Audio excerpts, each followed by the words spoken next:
কুণাল ঘোষকে আমি কিছু পারি না পারি, কুণাল বাবু একটা কথা বললাম, সত্যকে সত্য বলুন, সত্যের জন্য যুদ্ধ করুন।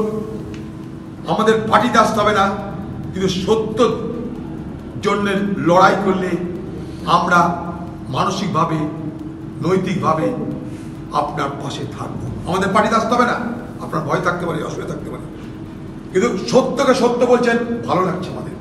দেরিতে বললেও বলছেন তো, বেটার লেট দ্যান নেভার।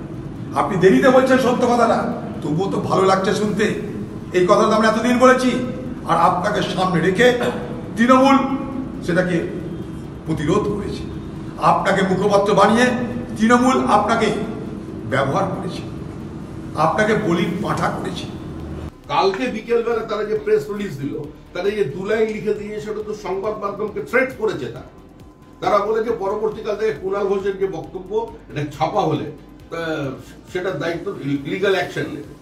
এটা কোনোদিন হয়? একটা রাজনৈতিক দল, যারা রাজনৈতিক দল বলে দাবি করছে, সংবিধানের শপথ নিয়ে তৃতীয়বারের জন্য ক্ষমতা এসছে, তারা সংবিধানকে আক্রমণ করছে, সাংবিধানিক প্রধানকে আক্রমণ করছে, যুক্তরাষ্ট্রীয় ব্যবস্থাকে আক্রমণ করছে, সিএজিকে আক্রমণ করছে, নির্বাচন কমিশনকে আক্রমণ করছে, প্রধানমন্ত্রী গৃহমন্ত্রীকে আক্রমণ করছে, সংবাদ মাধ্যমকে আক্রমণ করছে।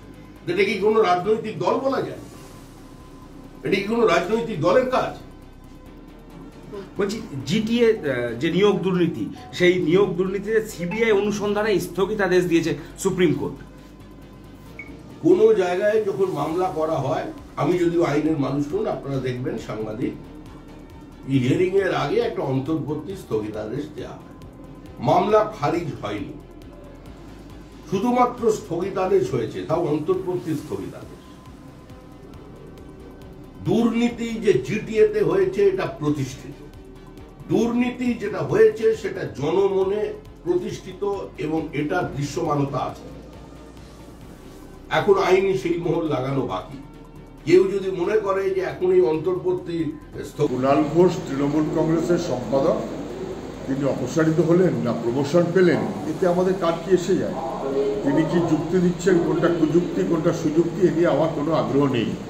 আচ্ছা, তৃণমূল কংগ্রেসের জেলা সভাপতি অনুব্রত মণ্ডল জেলে অপরাধী লুঠেরা, তিনি কি বাতিল হয়েছেন দল থেকে? না, বাতিল হয়নি। মানে এসবগুলো তৃণমূলের বাহানা, এর কোনো মানে নেই। আজকে একরকম, কালকে আর একরকম। তৃণমূলের যত বড় অপরাধী তত বড় নেতা। গোটা তৃণমূল দেখলে তাই বোঝা যায়।